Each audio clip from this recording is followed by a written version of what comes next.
அன்பார்ந்த நேயர்களே, புனித ரமலானில் நாம் அல்லாஹ்வுடைய அருளை வேண்டியவர்களாக நோன்புகளை ஒழுங்காக நோக்கி வருகின்றோம்.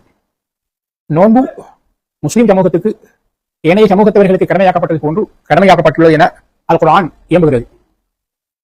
இந்த குர்ஆன் வசனத்தின் அடிப்படையில் தான் இஸ்லாமிய உலகம் எல்லா முஸ்லிம்களும் எல்லா நாடுகளிலும் எதுவிதமான கருத்து வேற்றுமைகளின்றி புனித ரமலானை இந்த ரமலான் மாதத்தில் நோன்பு நோற்பதை மேற்கொண்டு வருகின்றார்கள். அல்ஹம்துலில்லாஹ். முஸ்லிம்களுக்கிடையில் பல பிரிவுகள், ஷியா பிரிவு, சுன்னி பிரிவு என பிரதான 2 பிரிவுகள், இவைகளை தொடர்ந்த பல்வேறு பிரிவுகள் இருந்த போதிலும் இந்த நோன்பின் விடயத்தில் அனைத்து முஸ்லிம்களும் ஒரே நிலைப்பாட்டில் இருப்பது ஒரு விசேஷம். அல்ஹம்துலில்லாஹ்.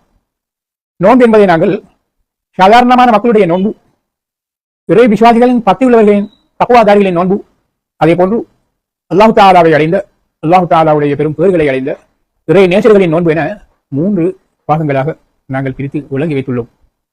சாதாரணமாக நாங்கள் நோன்பு என்று சொல்வது எங்களுடைய பொதுமக்கள் மத்தியில் நாம் நோன்பு பிடிப்பதாக நியத்து வைப்பது, தொடர்ந்து அன்றைய தினம் சுப நேரம் முதல் மறுநாள் மக்ரிப் வரையில் நாம் எதுவிதமான பானங்களையோ உணவுகளையோ உட்கொள்ளாது நாங்கள் விரதம் இருப்பது நோன்பாக கணிக்கப்பட்டு வருகிறது. இதுதான் சாதாரணமான மனிதன் விளங்கி வைத்துள்ள நோன்பு. உண்மையில் நோன்பின் முக்கிய அம்சம்தான் இது என்பதில் எந்த விதமான சந்தேகமும் வேற்றுமையும் இல்லை. ஆனால் நபிகள் நாயகம் ஸல்லல்லாஹு அலைஹி வஸல்லம் அவர்களுடைய பல ஹதீஸ்களை நாங்கள் ஒவ்வொன்றாக பார்க்கும் பொழுது எங்களுடைய நோன்பு உயிரோட்டமுள்ள நோன்பாக, அல்லாஹ் தஆலாவிடத்தில் ஏற்றுக்கொள்ளப்படக்கூடிய, எமக்கு பல நன்மைகளையும் பெற்றுத்தரக்கூடிய நோன்பாக அமைய வேண்டும் என்றால் நாம் எனது மன இச்சைகளை 100% கண்ட்ரோல் பண்ண வேண்டிய நிர்பந்தம் எமக்கு இருக்கின்றது. அடக்கிக் கொள்ள வேண்டிய நிர்பந்தம் எமக்கு இருக்கின்றது. நாம் தூக்கத்தில் கழியும் நேரத்தை தவிர்ந்த நாம் ஒழித்துக் கொண்டிருக்கக்கூடிய நேரங்களில் எங்களுடைய எல்லா உறுப்புகளுமே பல காரியங்களில் ஈடுபட்டுக் கொண்டுதான் இருக்கின்றன.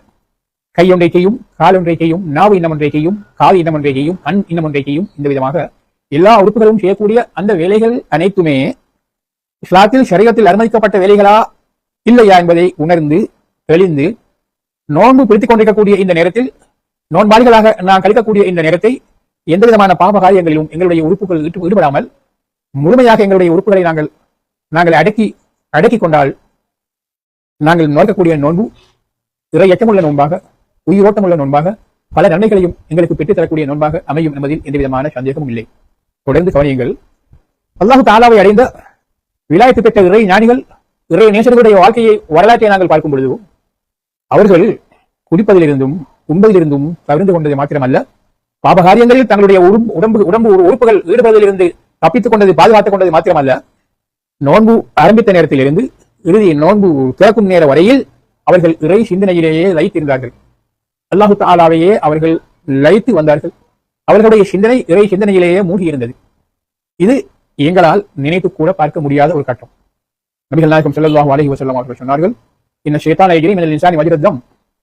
ஷைத்தான் மனிதனுடைய உடம்பில் இரத்தம் ஓடுகிற முறையில், இரத்தம் ஓடக்கூடிய இடமெல்லாம் ஷைத்தான் ஓடுகின்றான் என்று நபிகள் நாயகம் ஸல்லல்லாஹு அலைஹி வஸல்லம் அவர்கள் சொன்னதன் அர்த்தம், எங்களுடைய உள்ளத்தில், எங்களுடைய மனதில், எங்களுடைய சிந்தையில் பல நூற்றுக்கணக்கான ஊசாட்டல்களை, பல நூற்றுக்கணக்கான சிந்தனைகளை ஷைத்தான் தோற்றுவிக்கின்றான். நாயகம் ஸல்லல்லாஹு அலைஹி வஸல்லம் அவர்கள் சொன்ன மற்றொரு ஹதீஸின்படி எங்களுடைய உள்ளத்தில் 2 விதமான, ஒன்று ஷைத்தானியத்தான ஊசலாட்டங்கள், மற்றது மலக்கானியத்தான ஊசலாட்டங்கள் என 2 விதமான ஊசலாட்டங்கள் எந்த நேரமும் நடைபெற்றுக் கொண்டே இருக்கின்றன. இந்த இரு தாதாருக்கும் இடையில் எந்த நேரமும் போட்டியும் நடைபெற்றுக் கொண்டுதான் இருக்கிறது. அல்லாஹ் தஆலா நேர்வழி காட்டிய மனிதன் எந்த நேரத்திலும் இந்த மலக்கானியத்தான உஷாட்டங்களுக்கு, மலக்கானியத்தான எண்ணங்களுக்கு முதலிடம் கொடுத்து அந்த மலக்கானியத்தை மிகைத்துவிடும், வெற்றி பெற்றுவிடும். ஆனால் சில மனிதர்கள் அவர்களுடைய உள்ளத்தில் தோன்றக்கூடிய ஷைத்தானியத்தான அந்த யோசனைகளுக்கு முன்னிடம் கொடுத்து அவர்கள் மலக்கானியத்தை தோற்கடித்து விடுவார்கள். இதன் காரணமாக அந்த மனிதன் பாவியாக மாறிவிடுவான். இதுவும் நாயகம் ஸல்லல்லாஹு அலைஹி வஸல்லம் அவர்கள் சொன்ன செய்திதான்.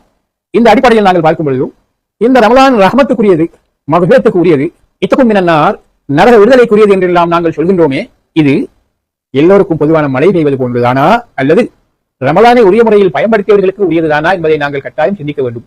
மழை பெய்யும் பொழுது அது பெய்கிற மழை எல்லோருக்குமே பெய்யும், நல்லவருக்கும் பொல்லோருக்கும் எல்லோருக்குமே பெய்யும், மழைக்கும் பெய்யும், காட்டுக்கும் பெய்யும், மேட்டுக்கும் பெய்யும். ஆனால் மழை பெய்வது போன்று அல்ல. இந்த ரமலானுக்குரிய இந்த ரஹமத்தும், இந்த ரமலானுக்குரிய இந்த மக்ஃபிரத்தும், இந்த ரமலானுக்குரிய இந்த இத்தகும் மினன்னார் எந்த அளவு பேறுதலாக எங்களுடைய நோன்புகளை நாங்கள் நோக்கின்றோமோ, ரசமான சாப்பாடுகளை உட்கொள்வது அல்ல, ரசமான உணவு பண்டங்களை பாவித்து நோன்பு திறப்பதும் அல்ல, எந்த அளவு பயபக்தியோடு எங்களுடைய உறுப்புகளை நாங்கள் அடக்கி பாபகாரியங்களிலிருந்து நாங்கள் தவிர்த்து செயல்பட்டுக் கொள்கின்றோமோ அந்த அளவுதான் எங்களுக்கு இந்த ரமதான் மாதத்தின் ரஹமத்தும் மக்ஃபிரத்தும் அதுபோல ஐத்துக்கும் மினன்னாரும் ரமதான் மாதத்திற்குரிய பேரருளும் ரமதான் மாதத்துக்குரிய விசேஷ மன்னிப்பும் ரமதான் மாதத்தில் வழங்கப்படக்கூடிய அந்த நரக விடுதலையும் எங்களுக்கு கிடைக்கும் என்பதை நாங்கள் சிந்தித்து செயல்படுவோமாக. அஸ்ஸலாமு அலைக்கும் வரஹ்மத்துல்லாஹி வபரகாத்துஹு.